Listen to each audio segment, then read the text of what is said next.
Olá, bem-vindos ao podcast Cidadãos do Mundo. Hoje eu tô aqui solo, mas com um convidado que vale por 1000, né? Um amigo de longa data, jornalista e um dos comentaristas esportivos mais conhecidos do Brasil, né? Que é o Maurício Noriega. Oi, Maurício. Tudo bem, Hilda? Um prazer rever você, Hilda, minha colega de faculdade. Amizade longa, sólida e muito legal poder participar do seu podcast. Eu estava me preparando para participar, ouvi algumas outras edições, fiquei muito contente de ver a qualidade do seu trabalho.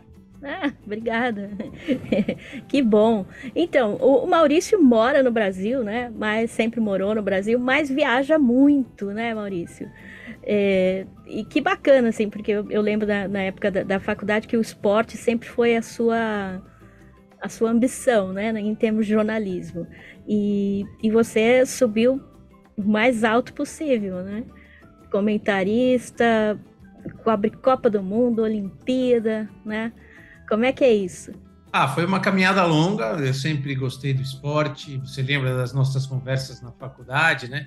Dos embates ideológicos e profissionais que todos tínhamos na faculdade, cada um gostava da sua área, cada um tinha a sua preferência, né? Eu fui atleta, sempre pratiquei esportes, eu joguei voleibol muitos anos, até no esquema profissional, e eu sempre tive um sonho que era cobrir uma Olimpíada. Esse era meu sonho, participar de uma Olimpíada como atleta. Eu não tive talento, mas eu consegui muito cedo ter a oportunidade de cobrir uma Olimpíada como jornalista. Eu tinha 24 anos, na época, a Olimpíada de Barcelona, e foi essa trajetória através do esporte. Eu não trabalhei só com esporte, trabalhei com outras áreas no jornalismo, mas foi muito legal porque isso me deu a possibilidade de juntar duas paixões, né? A paixão pelo jornalismo, 3 paixões, vamos dizer assim: jornalismo, o esporte e as viagens. Eu adoro viajar.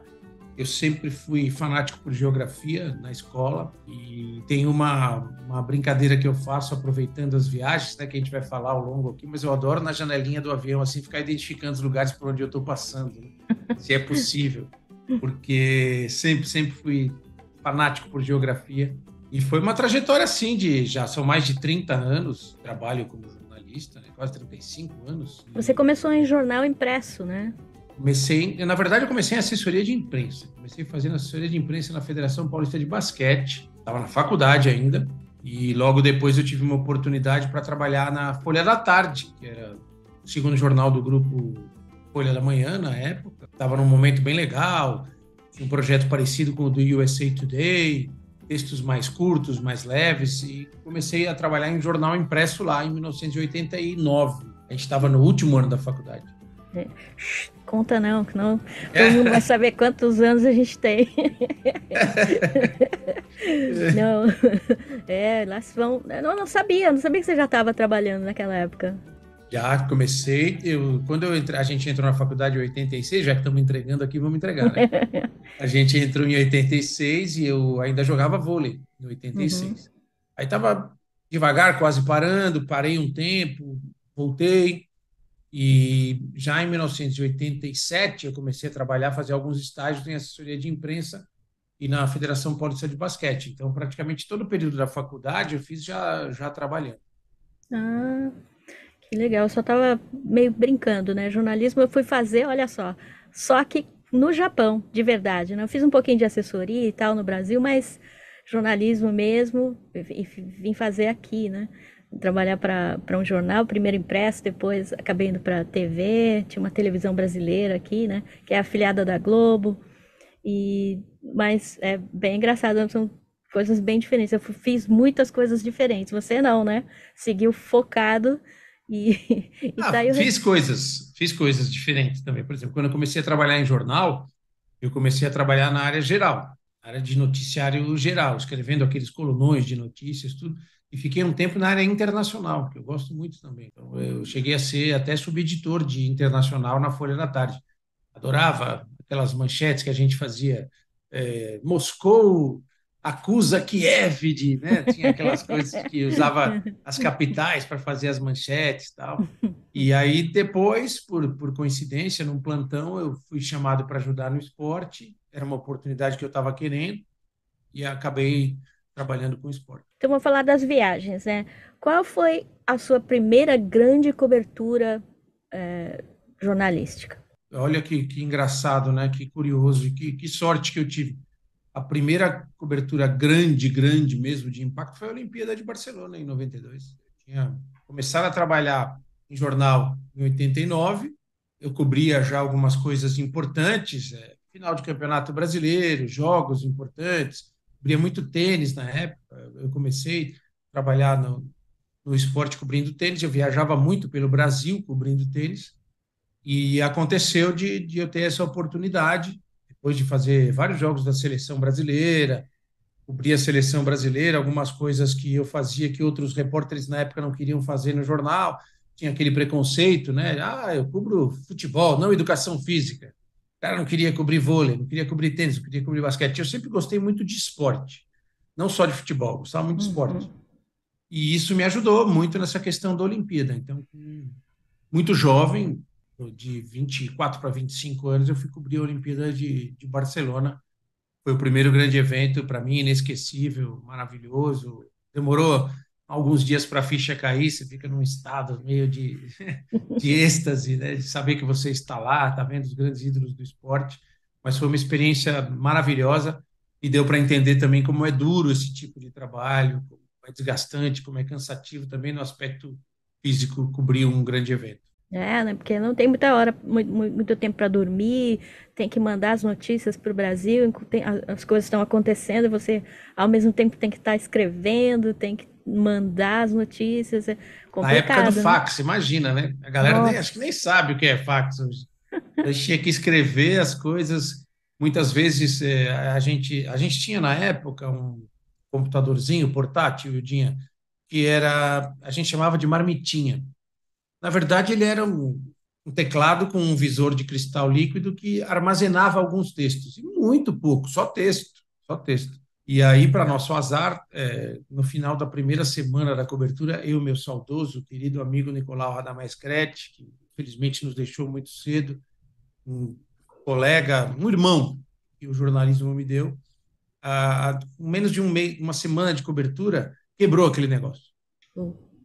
Então, o que a gente fazia? A gente tinha que escrever os textos nos computadores do centro de imprensa de Barcelona, a gente escrevia, imprimia e mandava por fax. Oh, e as Foi a solução que a fotos? gente achou. Nós fomos sem fotógrafo, né? O Ah, Diário Popular era um jornal que estava em fase de crescimento na época. Então, comprava-se foto de agência de hum. notícias e a gente, felizmente, a gente conseguiu fazer um trabalho, modéstia à parte, sensacional, que repercutiu muito bem. Isso chegou até o pessoal do Globo no Rio. O pessoal do Globo, através da sucursal de São Paulo, ficou sabendo, olha, o Diário Popular está fazendo uma cobertura muito interessante, muito diferente. Vamos encostar nos caras e vamos somar forças, né? Porque o Globo também estava com uma equipe pequena, eram dois jornalistas e um fotógrafo. Se não me engano, era Aníbal Filó, também um dos grandes fotógrafos da história do fotojornalismo brasileiro. E a gente fez uma parceria com o pessoal do Globo. Hoje vocês não fazem isso, a gente faz, tal. E aí nós conseguimos ampliar um pouquinho o espectro da cobertura para fazer matérias especiais. A gente combinava com o Filô, pô, preciso dessa foto aqui e tal, vamos fazer um personagem diferente. E acabou enriquecendo bastante a cobertura, mas era muito mão na massa mesmo. Imagina com duas pessoas. Depois eu fui ter acesso a um outro tipo de cobertura quando eu comecei a trabalhar no Grupo Globo, que você vê a diferença de estrutura que tem uma TV gigantesca como a Globo. É engraçado isso, falando em fotojornalismo, duas coisas, né? Primeiro eu lembro a gente tinha aula de foto, né? E eu lembro que a gente saía ali pela Paulista, né? E Professor Ari Cândido, né? pois é, e a gente tirava fotos e eu lembro de uma foto que você tirou que eu achei sensacional. Foi na Paulista ali, na travessia ali, a faixa dos pedestres, né? E tinha uma placa bem na frente, assim, escrito, né? Atravesse na faixa. E uma pessoa atravessando fora dela. Eu achei sensacional. Isso é a foto, né? Porque não precisa escrever mais nada. Tá ali toda a mensagem toda tá ali, né? Eu achei muito legal. E outra coisa, aquilo que a gente estava conversando há poucos dias, né? Que a nossa geração, a gente tinha câmeras super boas, ali a gente tinha um laboratório, né, Sim. para revelar as fotos, e a gente não tem foto nossa, É, né? Nós não tirávamos nossas fotos, não tinha essa coisa de tirar selfie, né?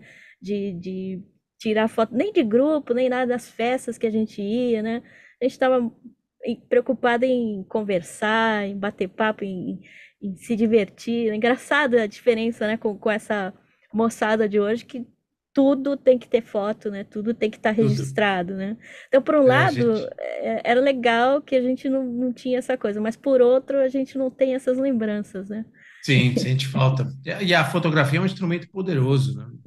Pode ver vídeo, um monte de coisa, vídeo em 8K, É, filmes maravilhosos, mas a fotografia ela tem algo diferente, né? é porque é um E momento, fotografar né? é escrever com a luz, né? Que é o termo, né?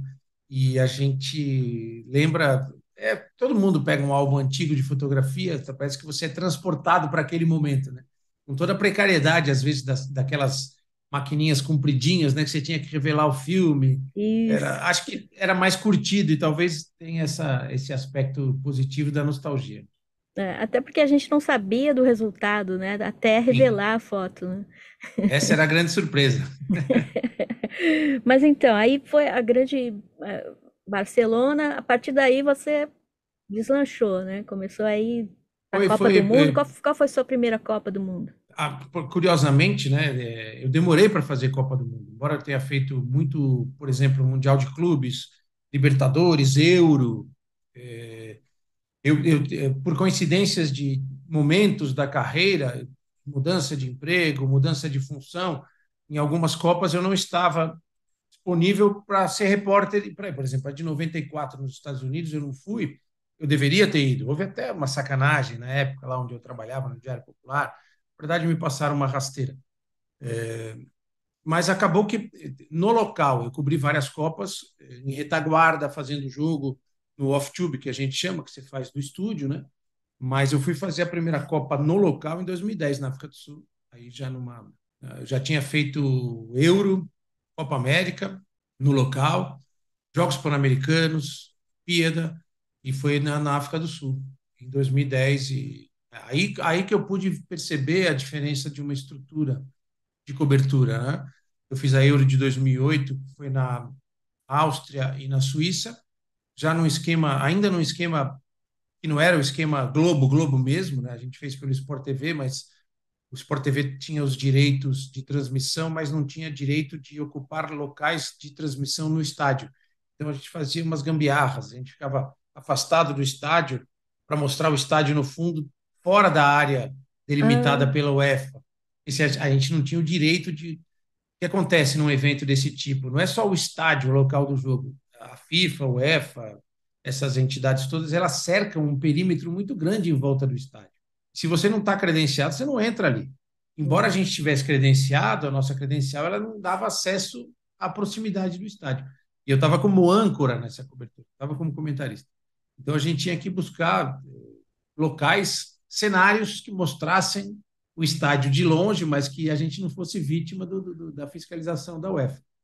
E aí, em 2010, na África do Sul, já eu fui para como comentarista mesmo, e foi uma experiência maravilhosa de conhecer um país diferente, uma cultura completamente diferente, marcada pela questão do apartheid. E profissionalmente foi maravilhoso. Eu fiz a abertura e a final da Copa do Mundo, que é uma coisa muito rara de se fazer.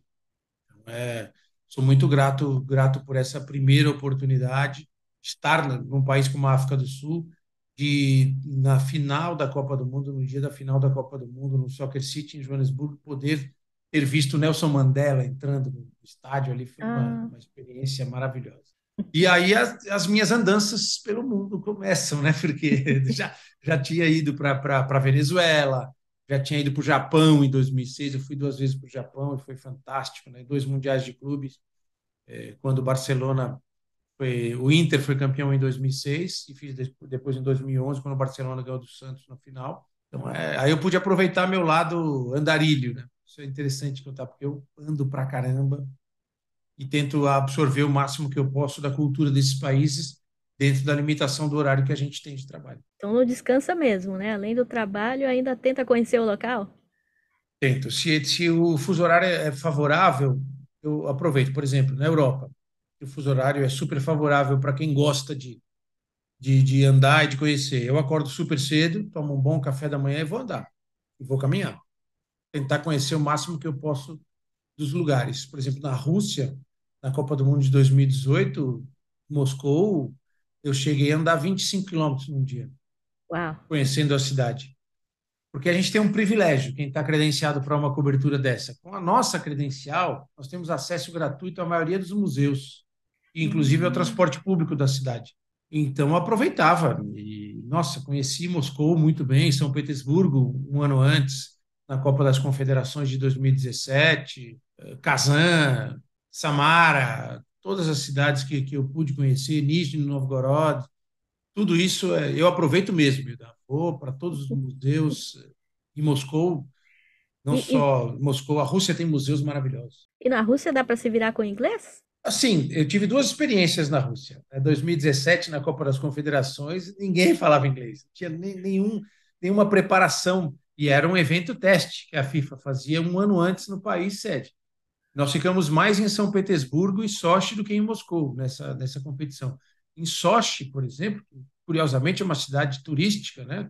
Fica ali na região próxima à Crimeia, ali próximo da Geórgia, e é um ponto turístico muito famoso entre os russos. A gente não conseguia um cardápio que tivesse alguma coisa em inglês, francês, nada. O hotel que nós ficamos em Sochi em 2017, nem as indicações de saída de emergência eram em inglês, era tudo em russo. E aí, abençoado o Google Tradutor, né? Você usava o Google Tradutor para pedir uma água, pedir alguma coisa. E eu aprendi uma frase em russo que é Mineralia Vadá bez gaza. Água mineral sem gás. Essa eu aprendi e nunca mais vou esquecer. Porque 2017 foi punk o negócio.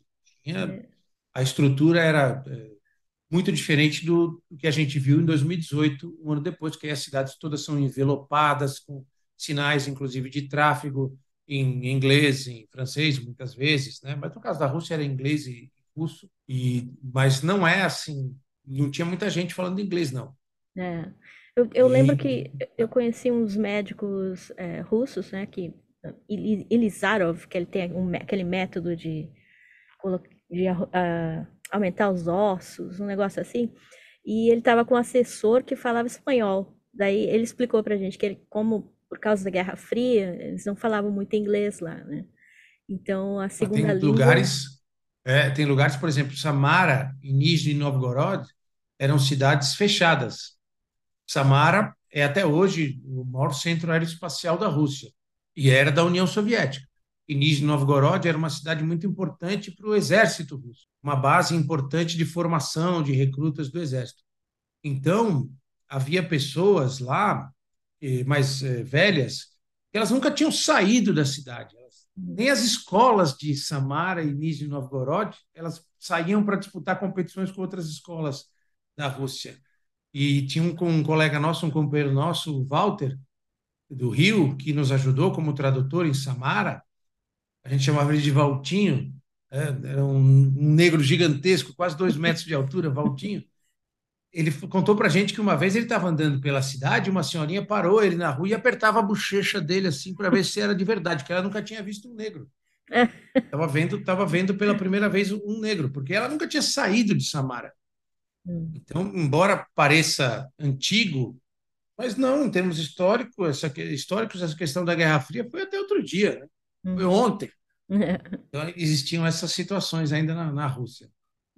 Mas, assim, essa coisa de não sair da cidade, eu acho que é muito comum em países de primeiro mundo, né? Nos Estados Unidos eu senti muito isso, e aqui no Japão também. Assim, eu moro numa cidade a 70 quilômetros de Tóquio, mas aqui muitos moradores japoneses nunca foram a Tóquio. No caso da Rússia, o que era impactante, que na época era proibido, Ah, pela questão da espionagem, né? Como uhum. eram centros importantes da indústria bélica e da indústria aeroespacial, as pessoas não podiam sair dali.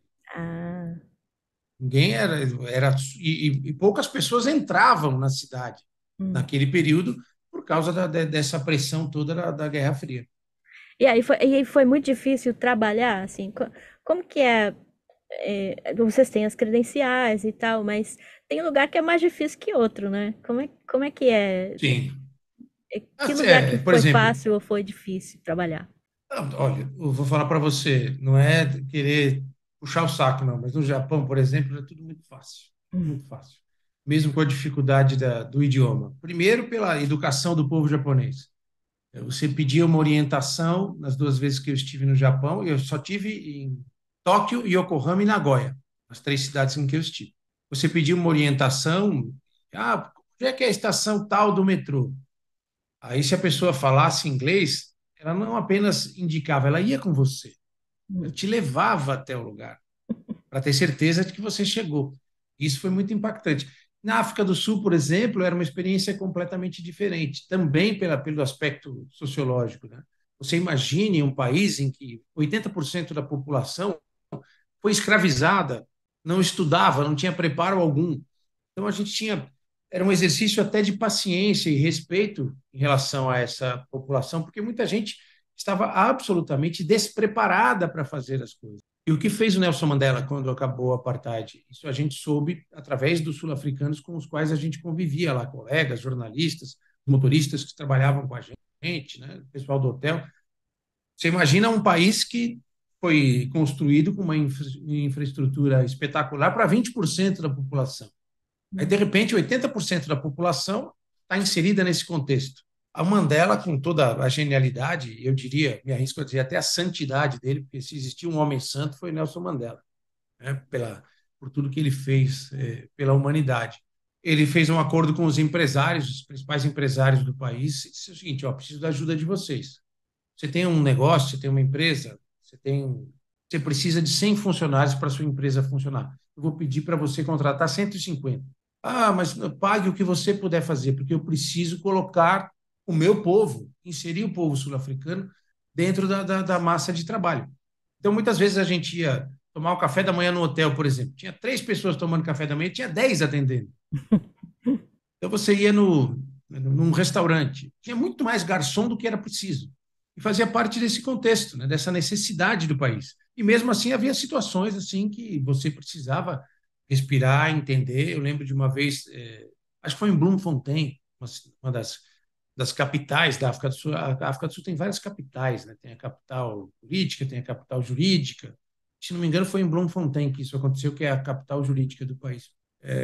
Havia uns 12, 14 funcionários do aeroporto tentando colocar uma escada no avião. Eles não conseguiam, simplesmente eles não conseguiam colocar a escada do avião. Eles demoraram quase 1 hora, aquelas escadas remotas, por falta de preparo, por falta de treinamento, falta de capacidade naquele momento. Mas eles estavam tentando fazer o melhor deles. Você percebia isso. E acho que houve uma boa vontade muito grande do mundo com a África do Sul naquela Copa do Mundo.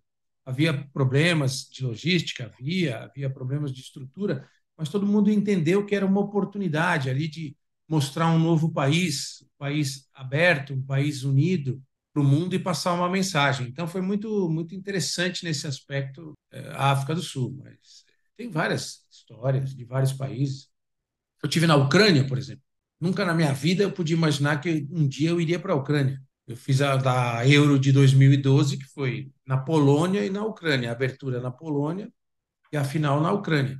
E aí a gente teve uma experiência dessas experiências sociais que eu sou muito certinho para as coisas, né? Eu procuro chegar antes no aeroporto para embarcar. Se puder fazer o meu check-in antes, eu faço, todas essas coisas. Aí cheguei, estou bonitinho, comportado na fila, esperando a minha hora de embarcar, e de repente eu vejo uma correria. Sai todo mundo correndo, o cara pulando balcão e tudo mais. E eu cutuquei uma moça que estava na minha frente, mais jovem, assim, falei, essa moça deve falar inglês. Eu falei, o que está acontecendo? Aí ela falou assim: aqui na Ucrânia ninguém respeita esse negócio de fila de avião. Começou o embarque, vai todo mundo correndo, e também no lugar marcado no avião, os caras nem aí.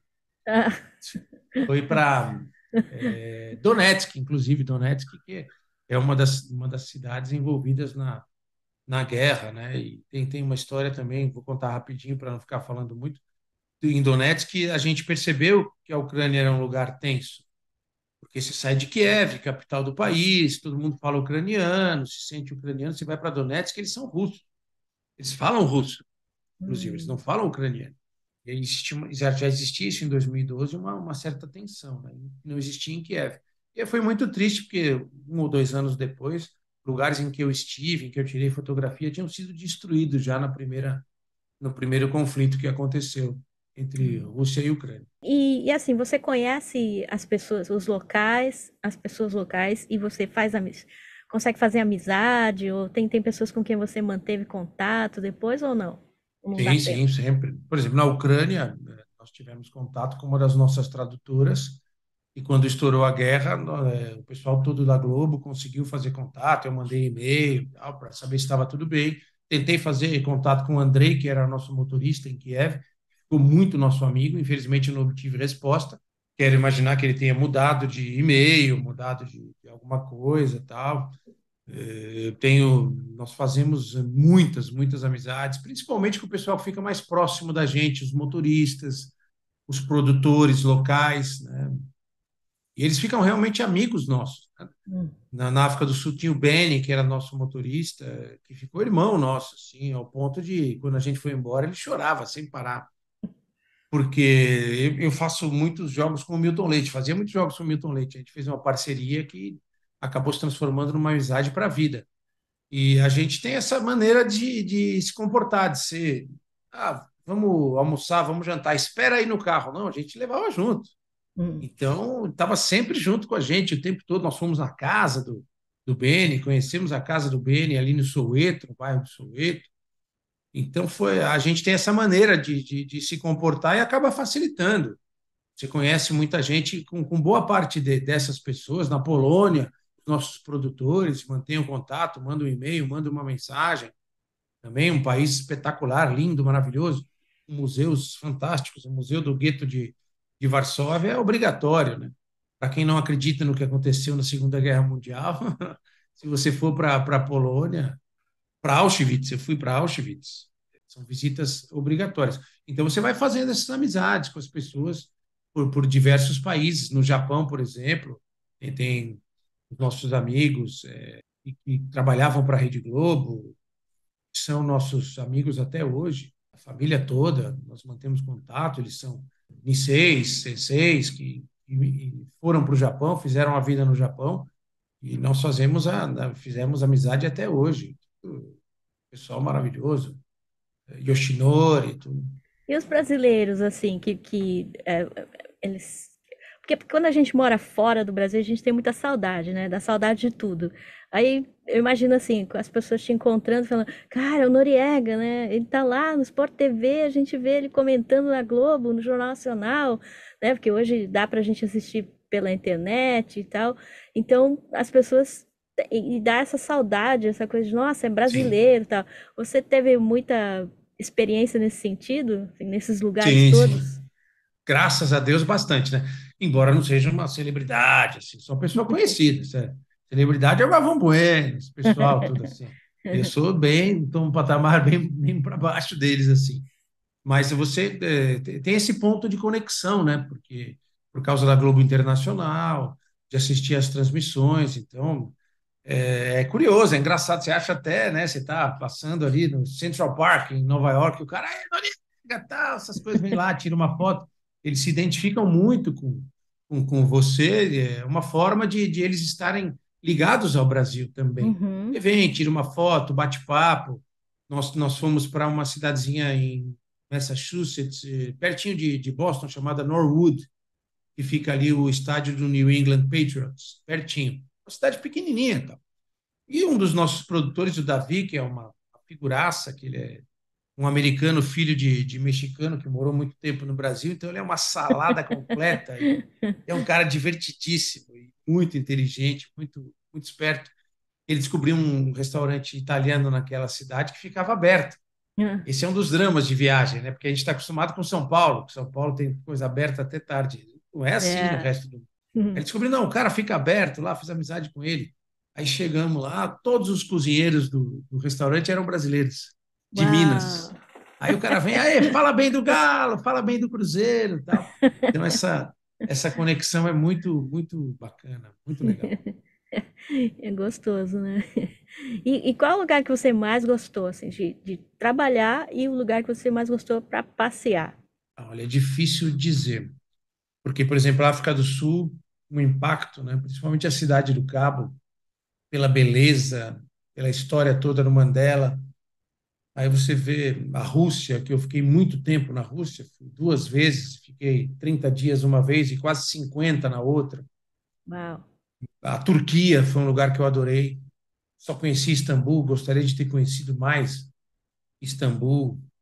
Tem muita coisa assim, né? Lugares que o impacto maior para mim, por exemplo, foi, eu acho que foi a Ucrânia mesmo, porque lugar que eu jamais imaginei que pudesse ir e conhecer Kiev, toda a história que tem em Kiev, a ligação com a religião ortodoxa, né? Porque tem um ramo da minha família que veio da Síria, e da Grécia e da Síria.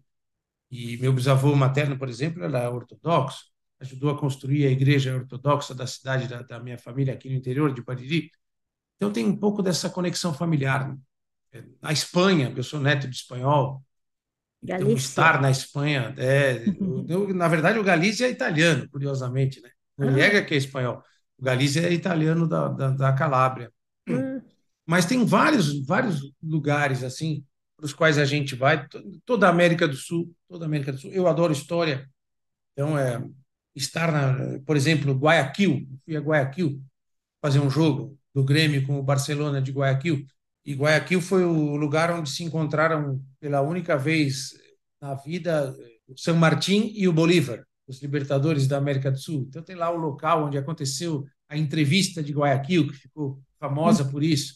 Então, são lugares que me marcam muito por essa situação, né? Da Argentina, fui milhares de vezes para a Argentina, adoro Buenos Aires, mas alguns lugares marcaram mais. Eu diria que a África do Sul, pela experiência, por também ser um lugar que eu jamais imaginei que eu fosse na vida. A Rússia também, por dobrar, né, por ir 2 vezes à Rússia, conhecer um lugar como São Petersburgo, por exemplo, que é lindo, maravilhoso, fantástico. É difícil apontar um, Hilda, muito difícil mesmo, porque felizmente eu fui para muito canto. e acho que todos os lugares têm coisas muito boas, né? Principalmente pra Sim, gente que tá visitando, a gente sim. normalmente só vê o lado positivo, né? Japão, pô, Japão, até terremoto eu peguei no Japão. E E ficou para com você é medo? super comum. Sabe que não, porque eu estava em Nagoya, no castelo de Nagoya.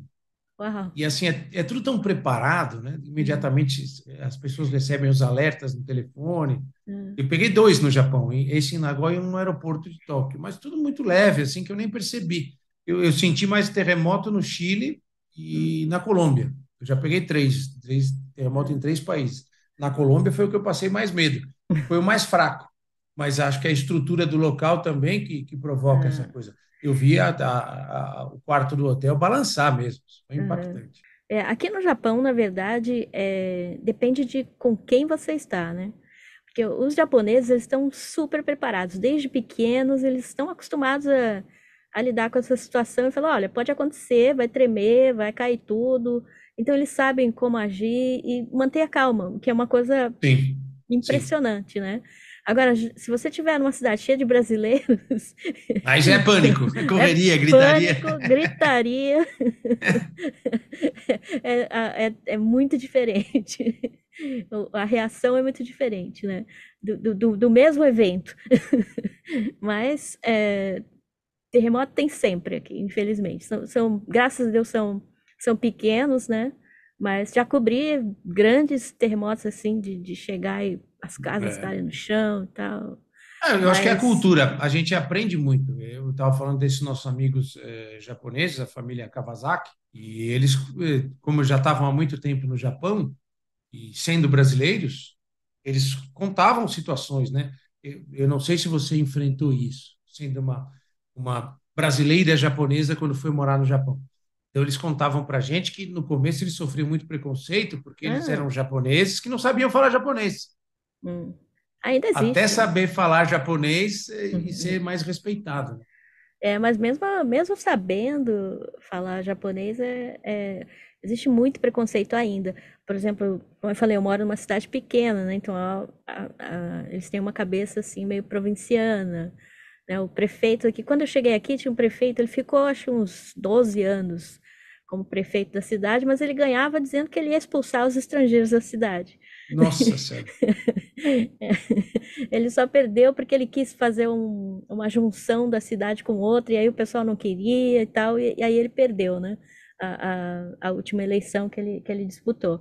Mas antes ele ganhava com isso, ele dizia: vou expulsar todos os estrangeiros. Quando, na verdade, é ridículo, né? Porque a cidade cresceu por causa dos estrangeiros, mas enfim. Então existe muito preconceito, muito. Eu não sofro muito porque eu tenho essa cara, assim, que se eu não abro a boca, eles pensam que eu sou japonesa, né? Então não tem muito problema. Mas, assim, brasileiros que são mestiços, por exemplo, eles sofrem muito nas escolas, né? Tem muito bullying ainda, né? São probleminhas, como eu falei, né? Quando você está passeando é uma coisa, você Sim. vê, É, né? essa é a diferença. E como outro dia a gente estava falando sobre as diferenças de, por exemplo, Nova York e Tóquio, né? Nova York é uma cidade que você pensa que é uma coisa, chega lá é diferente. E Tóquio não, é uma cidade que as pessoas chegam aqui e elas não se surpreendem, né? É exatamente aquilo que elas esperavam, né? Que a gente vê aqueles eletrônicos, todos os letreiros, né? Sim. Aqueles prédios gigantes e tal. E então Eu adorei Tóquio. né? Eu não sei se você teve essa sensação que eu tive em alguns lugares de Tóquio, porque nessa minha mania de sair caminhando, eu até arriscava isso. E eu fui em 2006 pela primeira vez. Não tinha esse negócio de internet que tem hoje em 2006, a facilidade, o WhatsApp, Google Maps, essas coisas.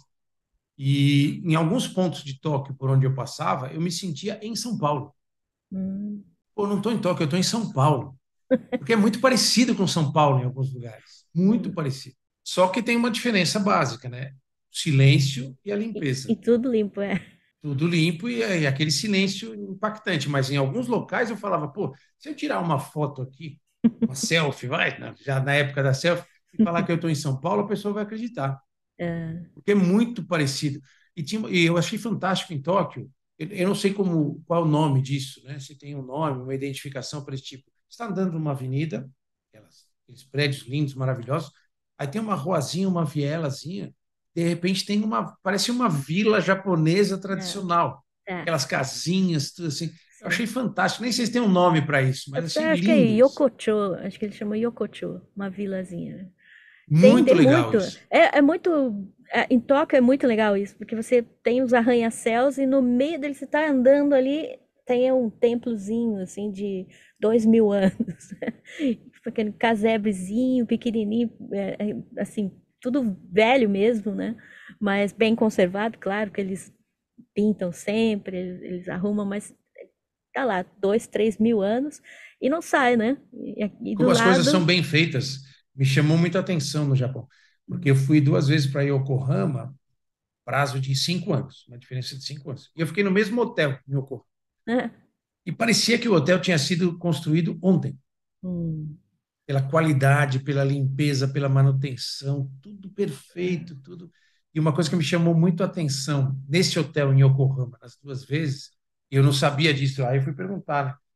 Tinha muita cerimônia de casamento no hotel. Como se fosse casamento ocidental, né? Que não existe isso na cultura shintoísta, né? E aí eu fui perguntar, o pessoal faz para tirar fotos, ó. Inclusive o padre é fake, o padre não é de verdade, é um cara que é contratado para fazer o papel do padre. Tem isso, né? Não sabia. É.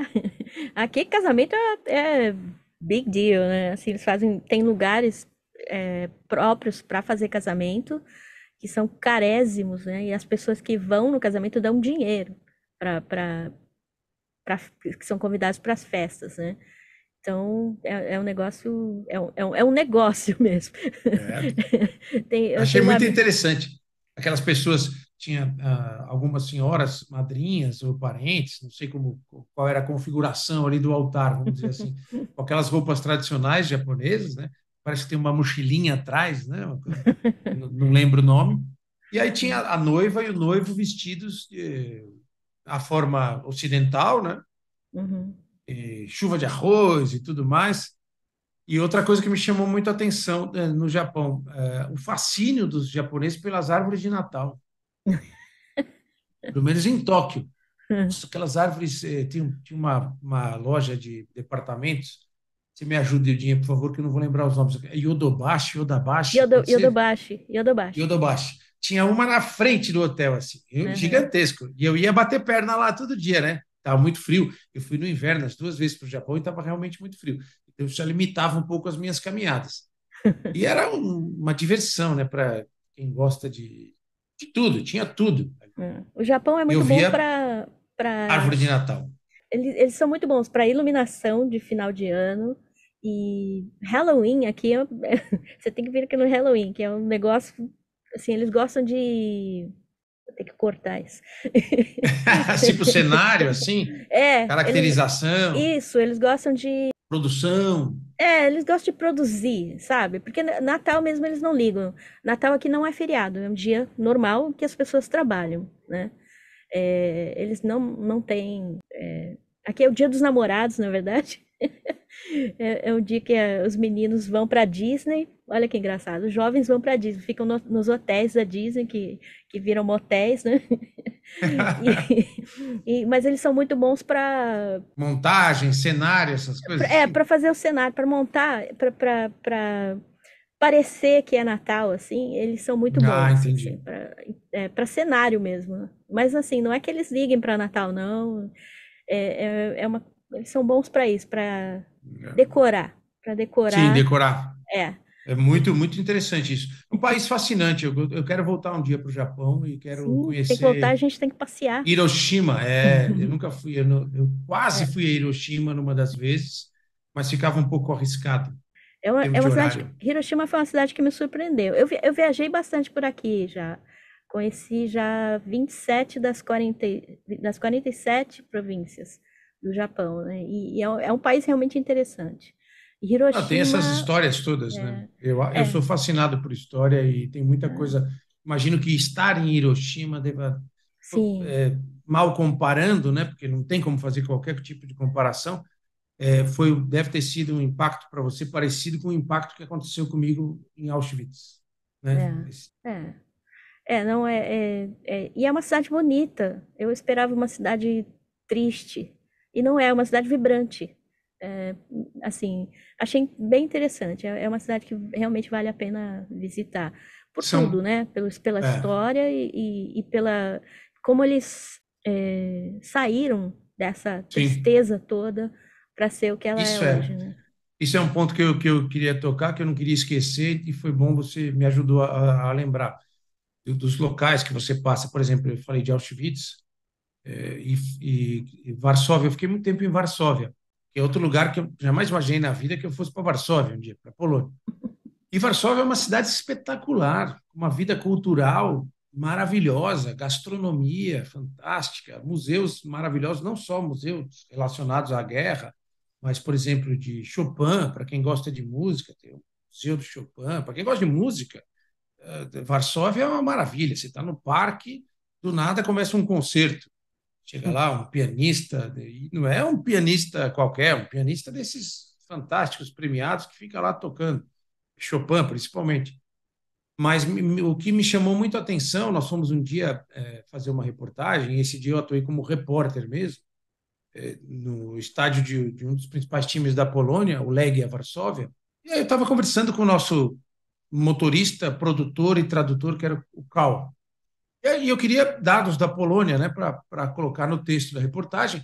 A gente ia fazer um take, a reportagem foi bem interessante até, era um take só, não teve corte, e eu fui decorando todas as partes, e tinha o museu do clube, começava com o dia em que o Pelé foi lá jogar, passava pelo Deina, que foi o maior jogador da história da Polônia, um dos maiores, e jogou no Legia Varsóvia, e terminava do outro lado, no museu, com a camisa de um outro jogador brasileiro chamado Roger, naturalizado polonês, que jogava pela seleção polonesa. Aí eu tô lá conversando com o Cal, tal, pô, Cal, me diz aí, cara, qual é o principal produto da Polônia? Ele vira e fala assim, tristeza. Uau. Aí eu já fiquei num silêncio assim, tal, e depois eu esperei uma oportunidade para retomar aquele papo, né? Aí ele contou, falou, cara, é o seguinte, a Polônia é um país triste, a gente foi invadido por todo mundo, a gente foi invadido pela Suécia, a gente foi invadido pela Alemanha, a gente foi invadido pela União Soviética e a gente está sempre sofrendo, cara. E assim, isso está muito enraizado neles.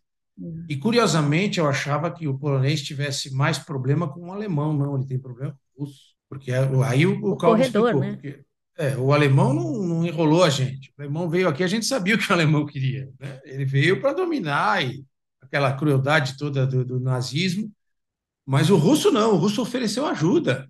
Ele ofereceu ajuda, depois veio e fez a mesma coisa que o alemão tinha feito com a gente. Então tem muito disso. E nós tivemos uma experiência lá no dia do jogo. Olha só que maluquice, né? Não sei se as pessoas não pensam nisso ou a coincidência acaba atropelando a preparação. Teve um jogo da Rússia em Varsóvia no dia do comunismo. Imagina isso. O dia que se comemora o dia do comunismo. Teve uma marcha, olha só a situação, que coisa absurda que você acaba presenciando. Teve uma marcha de russos pelo centro de Varsóvia com bandeiras comunistas. Óbvio que quebrou o pau. Morreu gente esse dia. Então, como é que você pode imaginar essa situação, né? Quem pensou na programação dos jogos, de marcar esse jogo para esse dia em Varsóvia? E os E com a russos, Rússia. com a Rússia, e a torcida russa é agressiva pra caramba, super agressiva. Eles abriam bandeiras assim no Estádio Nacional de Varsóvia, Mãe Rússia, com a foice e o martelo. Gente do céu, você imagina, tinha mais de 1.000 guardas, mais de 1.000 policiais poloneses dentro do gramado, volta do Nossa. gramado, para evitar qualquer tipo de invasão. Então, tem situações pelas quais a gente acaba passando. E teve uma curiosa nesse dia, ficamos eu e o Milton Leite para fora do estádio. Os caras não deixaram a gente entrar, estavam morrendo de medo. Quando passava só a massa torcedora russa, tinha uns 20.000 russos passando ali. E nós tivemos que ficar parados do lado de fora do estádio, esperando os 20.000 russos passarem. E os russos provocando os guardas poloneses. Provocando, xingando. Não é só coisa boa, não. Tem muita tensão envolvida também. E daí, mas deu medo, assim? Vocês ficaram com Deu. medo? Esse dia deu medo. Esse dia deu medo porque a gente já sabia do que tinha acontecido, das brigas no centro de Varsóvia, da morte de um torcedor. Multidão E aí não tem não controle, né? tem, não tem controle, não tem controle. E ali eu até admirei o comportamento dos guardas poloneses, da polícia polonesa. Eles não caíram em nenhuma provocação, e os russos provocaram o que eles puderam. Ficar assim, cara a cara com o guarda, ofendendo, xingando, provocando, querendo uma reação. Nossa. E ali foi bem tenso. E vamos dar uma paradinha aqui, porque a conversa ainda vai longe, tem muita coisa interessante ainda para o Noriega contar. A gente volta no próximo episódio, na próxima semana, próxima terça-feira aqui no Japão. Então, boa semana e até lá! We're gonna let you go now. We're gonna let you go now. Go.